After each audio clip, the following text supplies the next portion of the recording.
Captain Lee Daho's hands trembled slightly as he gripped the metal railing. Through the thick glass window of Mining Station Omega-7, he could see the sleek alien shuttle cutting through space toward them. Its silver hull gleamed against the backdrop of Jupiter's swirling storms, and for a moment, Daho wondered if today would be the day their secret was finally discovered. "Control your breathing," he muttered to himself. The same words his father had taught him during their fishing trips on the Han River.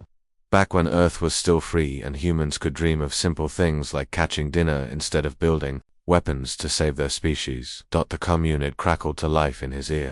"Captain, this is Park Min-soo down in Engineering Bay 7. All systems show green. The holographic miners are working perfectly, and our real construction crews are sealed behind the titanium barriers. If those lizard faces run every scan they've got, all they'll see is a bunch of humans digging rocks."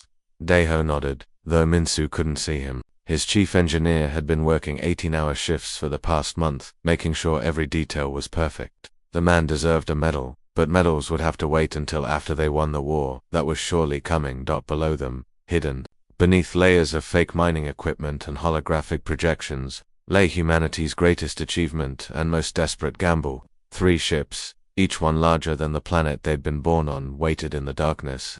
The Terra's Hammer, Sol's Fury, and Luna's Vengeance represented every secret advancement humanity had made in the past 50 years. While the galaxy thought humans were barely smart enough to operate the alien machines they'd been given, human scientists had been taking apart every piece of technology they could get their hands on, learning how it worked, and then making it better. The alien shuttle's docking clamps engaged with a sound like thunder echoing through the station's halls. Daho straightened his worn mining uniform and practiced his submissive smile in the reflection of a nearby monitor. He'd perfected this act over years of dealing with alien inspectors, merchants, and overseers. The key was to look just smart enough to follow orders, but never smart enough to be a threat. Heavy footsteps echoed down the corridor, accompanied by the mechanical worry of scanning equipment. Inspector Veltar rounded the corner, his reptilian features twisted into their usual expression of disgusted superiority. The Zephyrian stood nearly 8 feet tall, his green scales catching the harsh fluorescent lights of the mining station. His yellow eyes swept over Daho like he was examining a particularly unimpressive insect. Human Veltar's voice came out as a low hiss. "I trust your pathetic species has managed to maintain minimal productivity since my last inspection." "Yes, honored Inspector," Daho replied, bowing his head just enough to show respect without appearing sarcastic. "Our mining operations have exceeded quotas by 12% this quarter. We live to serve the Empire's needs." The words tasted like poison in his mouth, but they were necessary. Every human in the solar system had learned to speak this way, to act grateful for the scraps of technology and protection the galactic powers offered them. It was the price of survival, and the perfect cover for what they were really doing. As they walked through the station's corridors, Daho guided Velt past the fake mining operations. Holographic humans operated drilling equipment that didn't exist, while real atmospheric processors hummed in the background to maintain the illusion. The inspector's scanners picked up exactly what they were supposed to: the energy signatures of basic mining operations, the heat output of simple life support systems, and the electromagnetic emissions of primitive human technology. What the scanners couldn't detect was the massive construction project happening 3 kilometers below their feet. Lieutenant Kim Borum sat in the real command center, watching dozens of screens that showed the true scope of their operation. Assembly bays the size of cities stretched out in every direction, filled with workers putting the finishing touches on weapon systems that could crack moons in half. Fighter-craft hangars housed thousands of ships, each one built with a combined knowledge of every spacefaring civilization humanity had encountered.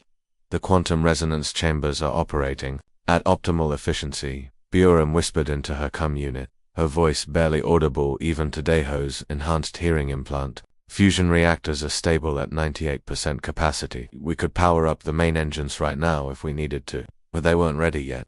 The ships were complete, but the plan required perfect timing.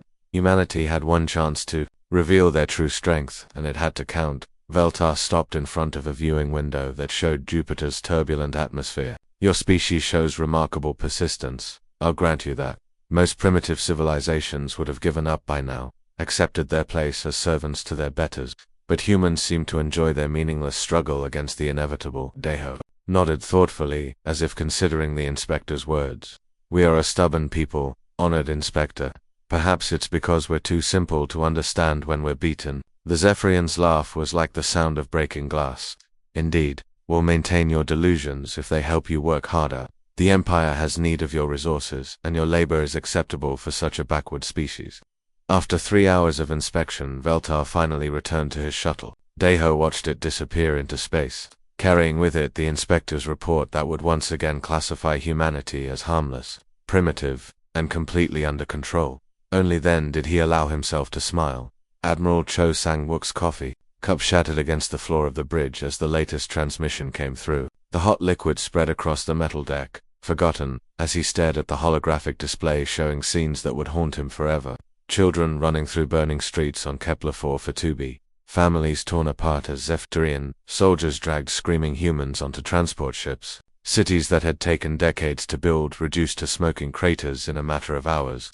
Sir, Communications Officer Han The-jin's voice cracked as she read the incoming reports. Her usually steady hands shook as she manipulated the control panel. Kepler-4 Fatubi has gone dark. Last transmission showed the Zephyrian 7th Fleet moving into harvest formation. They're not just conquering the colony, they're taking everything. The people, the resources, even the children. Sang-wook closed his eyes for a moment, remembering his own daughter's face. She would have been about the same age as some of those children. The thought made his chest tight with an anger that had been building for 3 years. Ever since they'd started this impossible project. Around him, the bridge crew of Terra's Hammer waited in tense silence. These weren't just soldiers. They were parents, siblings, friends of the people being slaughtered light years away. For too long, they'd watched from the shadows as humanity was slowly ground down, colony by colony, world by world. The aliens had been careful, never taking too much at once, always maintaining the fiction that they were protecting humanity from worse fates. But now the mask was off. Lieutenant Park Sang-wook called to his tactical officer, "Show me the real-time feed from New Shanghai Colony."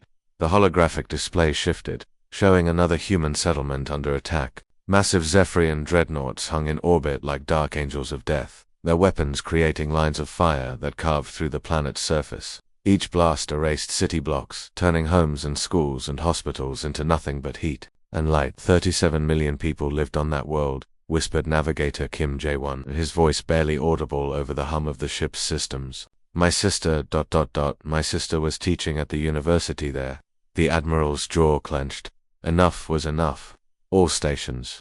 This is Admiral Cho Sang-wook, he announced, his voice carrying through every corridor and compartment of the massive ship. Today the Zephyrian Empire has shown us their true face.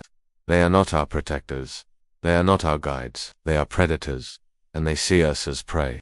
But they have made one critical mistake. He paused, looking around at the faces of his crew, young and old, men and women who had sacrificed everything to build these ships in secret, engineers who had worked themselves to exhaustion, scientists who had spent years reverse engineering alien technology, soldiers who had trained in hidden chambers, preparing for a war they weren't sure would ever come. They think we're still helpless. Signal Sol's Fury and Luna's Vengeance. All ships, power up to full combat status. It's time to show the galaxy what humans can really do. Deep in the bowels of Terra's Hammer, fusion reactors that had been running on minimal power for 3 years suddenly roared to life. The ship had been disguised as a hollowed-out moon, its true nature hidden behind layers of rock and metal. But now, as energy flowed through conduits the size of subway tunnels, the deception was no longer necessary. Captain Oh-se-hun felt the deck plates of Sol's Fury vibrate beneath his boots as his ship's massive engines ignited for the first time since their construction. The sensation was like standing inside the heart of a volcano, power coursing through every surface. Around him, his bridge crew worked frantically to bring weapons, systems online that had never been tested in actual combat. Admiral Se-hun reported through the quantum communication link that connected all 3 ships. Sol's Fury reports all systems operational, railgun batteries charged, missile tubes loaded, energy weapons at full capacity. We're ready for war. Similar reports came in from Luna's Vengeance. Captain Lee Yun-soo had her ship's advanced targeting systems locked onto distant Zephyrian fleet positions, her crew eager to finally strike back after years of watching their people suffer. 3 ships began to move, shedding their disguises like butterflies emerging from cocoons. Chunks of artificial rock and metal fell away, revealing sleek hulls that stretched for thousands of kilometers. Each vessel was larger than most planets, bristling with weapons that represented the best of human engineering combined with alien technology they'd spent decades perfecting. Navigation, set course for Zepho Prime, Sangwook ordered. Best speed. The navigator's hands flew over his controls. Sir, hyperspace jump calculated. Will arrive in the Zephyrian home system in 6 hours. All ships, prepare for hyperspace transition. The three massive vessels aligned themselves, their hyperspace drives charging with energies that made nearby space itself ripple and bend. For the first time in 3 years, they were dropping their pretense of being simple mining operations. They jumped to hyperspace. Energy signatures unlike anything the galaxy had ever seen swept across monitoring stations throughout known space. Most alien civilizations detected the readings and dismissed them as unusual solar activity from the Sol system. After all, humans were primitives who barely understood basic technology. The Zephyrians would learn the truth soon enough. Humanity had been hiding in plain sight, building ships that could fight gods and planning for the day when they would no longer bow to alien masters. That day had finally come. Fleet Commander Zekma relaxed in his command chair aboard the flagship Death's Edge, watching his tactical display with the bored expression of a predator who had never known defeat. The massive dreadnought had led the conquest of 47 worlds, its dark hull scarred by countless battles but never seriously damaged. Today felt like it would be just another routine slaughter. Sir, we have 3 contacts dropping out of hyperspace at the system's edge, reported his tactical officer, a younger Zephyrian whose scales still bore the bright green of inexperience. They're big, but probably just human colony ships packed with refugees. Zekma forked, tongue flicked, out to taste the air, a habit that revealed his amusement. Perfect. Deploy all battle groups. Today we make an example that will echo across every human world. I want these ships crippled, not destroyed. The humans inside will make excellent slaves for the mining worlds. Around him, the bridge crew moved with practiced efficiency. They had done this so many times before that hunting humans had become routine. The Zephyrian 3rd Battle Group consisted of 200 warships, from massive dreadnoughts like Death's Edge down to swift attack cruisers designed for chasing down fleeing transports. Each vessel was a masterpiece of alien engineering, armed with plasma cannons that could melt through any known armor and shielded by energy barriers that had never been penetrated by human weapons. All ships report ready, Commander announced. His communications officer, the fleet is moving to intercept. Zekma stood up from his chair, his 8-foot frame casting a long shadow across the bridge. Through the massive viewing window, he could see his fleet spreading out in perfect attack formation. Sleek ships with hulls that seemed to absorb light moved through space like a school of deadly fish, their weapons already charging for what would surely be a quick and brutal engagement. But as they drew closer to the 3 mysterious contacts, something began to feel wrong. Sir, the tactical officer's voice had lost its confident tone. The sensor readings don't match any known human ship design. These vessels they're massive, larger than anything in our databases. Zekma hissed in annoyance. Impossible. Humans build cargo haulers and mining vessels. Their largest warships are barely the size of our escorts. Commander, you need to see this. The sensor operator called out, his voice tight with something that might have been fear. The main display shifted to show detailed scans of the approaching vessels. For a moment, Zekma's brain refused to process what he was seeing. The 3 ships weren't just large, they were impossible. Each one was easily the size of a small moon, their hulls stretching for thousands of kilometers, weapon ports dotted, their surfaces like the eyes of some ancient monster, and energy readings showed power levels that shouldn't exist on mobile platforms. Those can't be ships, whispered his tactical officer. They're too big. The power requirements alone would ... His words were cut off as proximity alarms began screaming throughout the bridge. The 3 massive vessels had moved faster than anything that size should be able to, closing the distance in minutes instead of hours. Aboard Terra's hammer, Admiral Sangwook stood calmly at the center of his command bridge, watching the Zephyrian fleet arrange itself for attack. The alien ships looked like toys compared to his massive vessel, insects buzzing around a sleeping giant that had finally decided to wake up. Sir, enemy fleet is in optimal firing range, reported Captain Zhang Hyunwoo from the weapons control station. His fingers hovered over controls that could unleash more destruction than most civilizations could imagine. Sangwook nodded slowly, thinking of all the human colonies that had been burned, all the families torn apart, all the children sold into slavery while the galaxy looked the other way. His voice was quiet but carried clearly through the bridge communications system. Target their command vessel first. I want to look into Zeekmer's eyes when he realizes what humanity has become.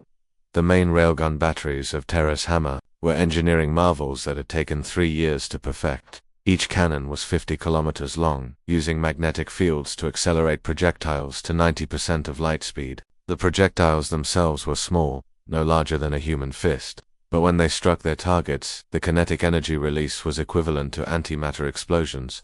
Firing Zhang Haiyanwu announced that space between the fleets erupted in streams of accelerated metal that moved too fast for organic eyes to follow. The first projectile struck Death's Edge directly amidships, punching through its shields like they were made of paper and continuing through the hull without slowing down.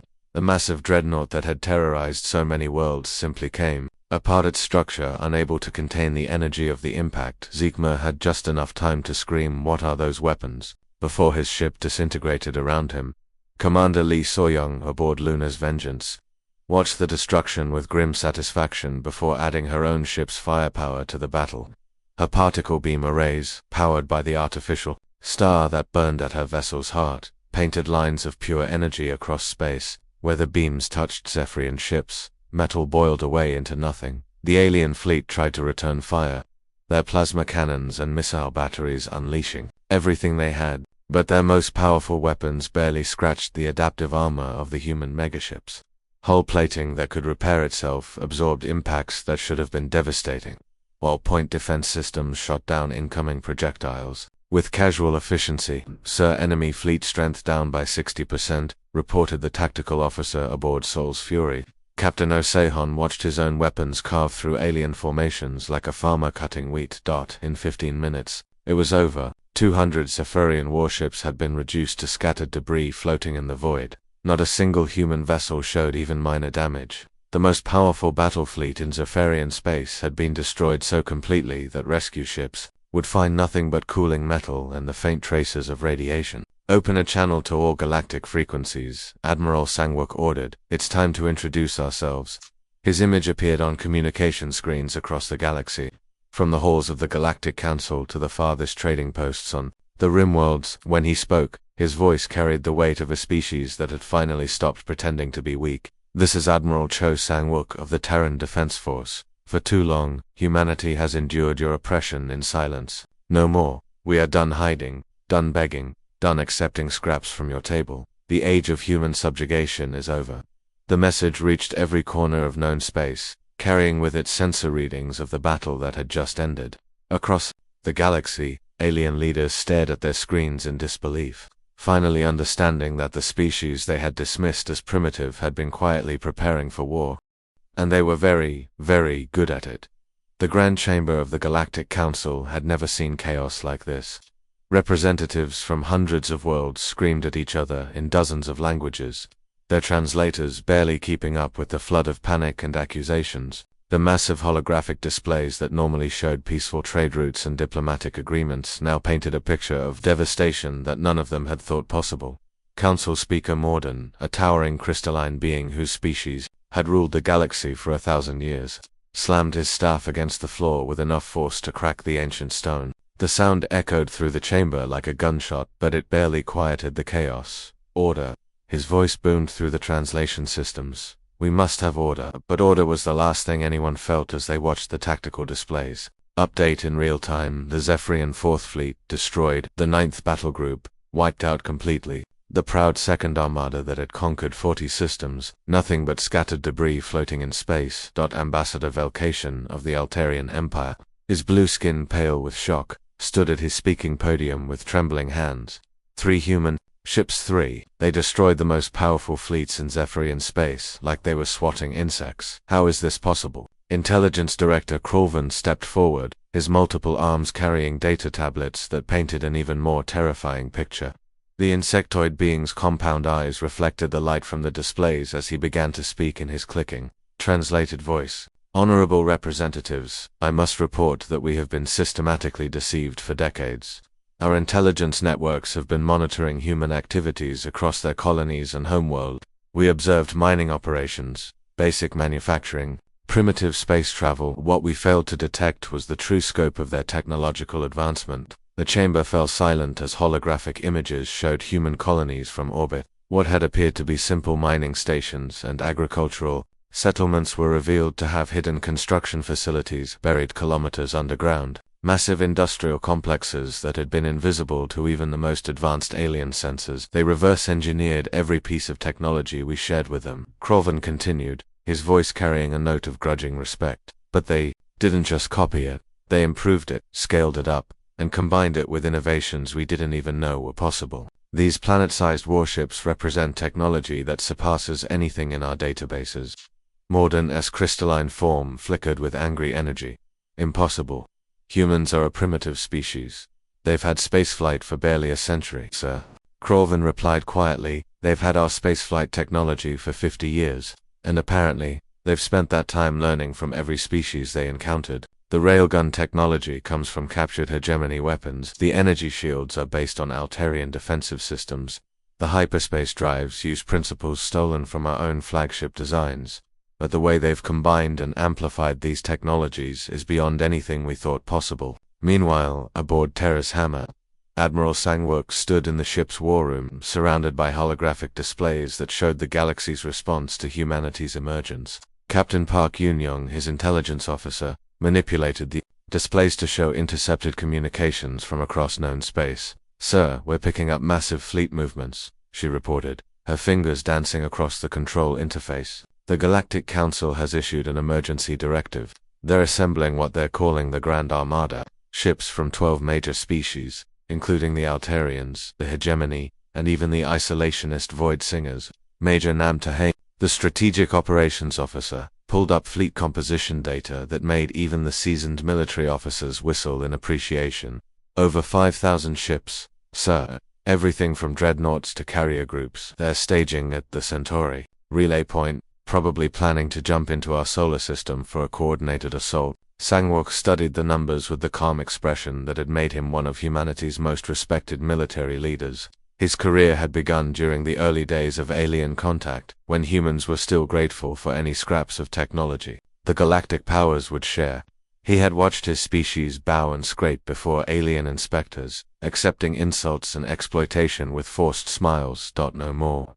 Signal Sol's fury and Luna's vengeance, he ordered. We're moving to intercept. If they want to make this the final battle, we'll oblige them. The three massive ships changed course, their hyperspace drives charging for what every human aboard knew would be the most important battle in their species' history. As they traveled through the twisted space of hyperspace, automated factories, deep within each vessel continued their work. Manufacturing bays the size of cities produced fightercraft, missiles, and replacement parts. Each mega-warship carried the industrial capacity of an entire civilization, able to repair, damage, and replace losses faster than any enemy could inflict them. When they dropped out of hyperspace at the Centauri relay, even the human crews gasped at what they saw. The Grand Armada stretched across thousands of kilometers of space, a constellation of warships, representing the combined military might of the galaxy's greatest powers. Sleek Altarian cruisers hung next to the brutal geometric forms of hegemony. Dreadnoughts, Voidsinger ships that seemed to bend light around their hulls, floated alongside the organic curves of bioships from the Outer Rim worlds. It was the largest military force ever assembled in galactic history, and it was all aimed at 3 human ships. Impressive, Sangwook admitted, watching the tactical displays calculate enemy strength, open a channel to all frequencies. His image appeared on screens throughout the alien fleet, and his voice carried clearly through the void of space. This is Admiral Cho Sangwook of the Terran Defense Force. I'm going to give you one chance to walk away from this, one chance to realize that the age of human oppression is over. Turn around now, and we can discuss a new arrangement for the galaxy. Stay, and you'll share the fate of every Zephyrian fleet that thought humans were easy prey. The response came, in the form of 5,000 ships opening fire simultaneously. The battle that followed would be studied by military historians for generations. Energy beams that could crack planets struck the human ships without effect. Missiles that could destroy space stations were swatted down by point defense systems. The combined firepower of 12 civilizations barely scratched the adaptive armor of humanity's mega-warships. In return, the human ships unleashed weapons that redefined what was possible in space combat. Railgun batteries fired streams of projectiles that punched through multiple enemy ships with each shot. Particle beams carved through alien formations like a hot knife through butter. Fighter craft launched from internal bays in waves that darkened space, each one piloted by humans who had trained their entire lives for this moment. 6 hours later, the space around Centauri looked like a graveyard of civilizations. Broken holes and debris fields marked where the greatest armada in galactic history had made its final stand. The 3 human ships hung motionless in the void, their hulls already repairing the minimal damage they had sustained. On every world in the galaxy, alien leaders stared at their communication screens in stunned silence. The message was clear: humanity was no longer the weak species they could exploit and ignore. The balance of power in the galaxy had shifted in a single day, and there was nothing anyone could do to shift it back. Admiral Sang-wook adjusted his dress uniform one final time before stepping onto the grand stage of the Galactic Assembly. The neutral world of Haven had been chosen for this historic moment, its crystal spires reaching toward a sky where 3 massive shapes hung like artificial moons. The sight of Terra's hammer, Sol's fury, and Luna's vengeance orbiting peacefully above the assembly hall sent a clear message to every delegate present. The old galaxy was gone, and a new one had taken its place. The assembly hall buzzed with nervous energy as representatives from hundreds of worlds took their seats. Many of these beings had never seen a human before, except perhaps as laborers or servants. Now they watched with careful respect as the species they had once dismissed as primitive took center stage in galactic politics. Distinguished delegates, Sang-wook began, his voice carrying clearly through the hall's translation systems. 1 year ago, humanity revealed itself to the galaxy. We did so not out of desire for conquest, but out of necessity. The age of exploitation is over. The strong will no longer prey upon the weak while the galaxy looks away. In the front row, former council speaker Morden sat with his crystalline form dimmed, a sign of submission among his people. Behind him, representatives from the Altarian Empire fidgeted nervously, their blue skin pale with anxiety. The hegemony delegation had chosen to attend virtually, their insectoid forms appearing as holograms rather than risk physical presence. Humanity offers partnership to all who wish it, Sang-wook continued. We have no desire to rule the galaxy, but we will not stand by and watch innocent species suffer as we once did. Captain Yu Jimin, seated at the diplomatic table, felt the weight of history on her shoulders. As humanity's first galactic ambassador, she had spent the past year negotiating with species that had once seen her people as barely above animals. The work had been exhausting, but rewarding.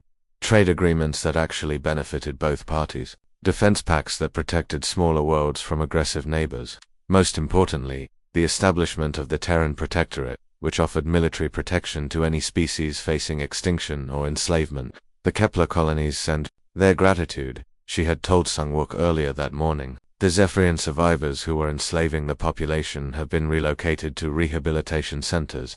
The colonists are free to rebuild their lives. Aboard Sol's Fury, Commander Kim Dong-haen watched the ceremony through his ship's communication array while overseeing the training of the galaxy's first integrated crew. Humans worked alongside former Zephyrian officers, their reptilian features no longer inspiring fear but curiosity. A young Altarian engineer explained hyperspace mathematics to a group of human cadets, her enthusiasm infectious despite the language barrier. Sir, reported Lieutenant Commander Park Seojin, the Voidsinger delegation has requested permission to tour our engineering sections. They want to understand how we achieved such efficient energy distribution. Dong-haen smiled. The Voidsingers had been among the most hostile during the early negotiations, their pride wounded by humanity's technological superiority. But like many species, they had discovered that cooperation brought better results than conflict. Proved, he replied, but make sure they understand that we're sharing knowledge, not giving away military secrets.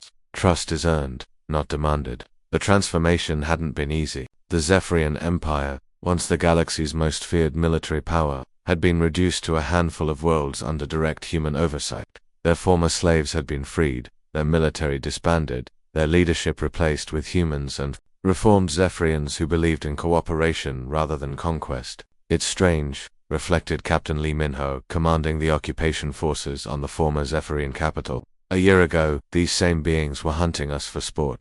Now their children are learning to read in schools we built for them. The rehabilitation hadn't been without challenges. Some Zephyrians still believed in their racial superiority, staging small rebellions that were quickly suppressed. But the majority had accepted the new reality, especially when they saw how much better life could be when they weren't constantly preparing for war. Deep within Luna's vengeance, Chief Scientist Dr. On-Hai Young worked in laboratories that would have been impossible to imagine just 2 years ago. Her research teams included beings from dozens of species, all working together to push the boundaries of what was possible. The artificial intelligence that helped coordinate the ship's systems had been taught to communicate in over 300 languages, making it easier for the diverse crew to work together. The gravitational field generators are exceeding all projections, reported her assistant, a 6-armed hegemony scientist who had defected after the Battle of Centauri. With this technology, we could terraform dead worlds in decades rather than centuries. Hai-Young nodded, but her mind was on bigger concerns. Humanity's technological advantage wouldn't last forever. Other species were already reverse engineering captured human technology, just as humans had once done with alien devices. The key was ensuring that when that day came, the galaxy would be united by shared values rather than divided by fear. Power, without purpose, is just destruction, she often told her research teams. We didn't build these ships to conquer the galaxy. We built them to protect it. As the Galactic Assembly moved to its final vote on the new charter, Sang-Wook allowed himself a moment of quiet reflection. The document they were ratifying would fundamentally change how species interacted with each other. No more exploitation of primitive worlds, no more slavery disguised as protection, no more powerful civilizations crushing weaker ones simply because they could. The vote was unanimous. Even the species that had initially resisted human leadership recognized that the alternative was chaos. The old system of might makes right had been replaced by something better, might protects right. Outside the assembly hall, the 3 planet ships adjusted their orbits slightly, their massive forms casting shadows across the capital city below. But these weren't shadows of fear or oppression. They were the shadows of guardians. Protectors who had earned their strength through sacrifice and proven their worth through restraint. Sir, reported Communications Officer Han Dajin from Terra's Hammer S-Bridge, we're receiving messages from across the galaxy. The Rimworlds are requesting membership in the Protectorate. The Spiral Arm colonies want to establish trade relations. Even the isolationist Nebula dwellers are asking for diplomatic contact. Sang-Wook smiled, remembering the fear and anger that had driven humanity to build these ships in secret. Now those same vessels served as symbols of hope rather than weapons of war. Acknowledge all requests, he ordered. Schedule diplomatic meetings for next month. And send a message to all human colonies. We're no longer hiding, we're no longer afraid. We're finally home. The 3 ships began their patrol routes, massive forms moving through space with surprising grace. They would continue to guard the galaxy, not as conquerors, but as protectors. The age of exploitation was over. The age of cooperation had begun, and in the depths of space, where new civilizations were just beginning to reach for the stars, they would find a galaxy that welcomed them with open arms rather than chains. Peace had come to the galaxy, enforced not by fear but by the knowledge that someone was watching. Someone who understood that the greatest strength was the will to protect others rather than dominate them. The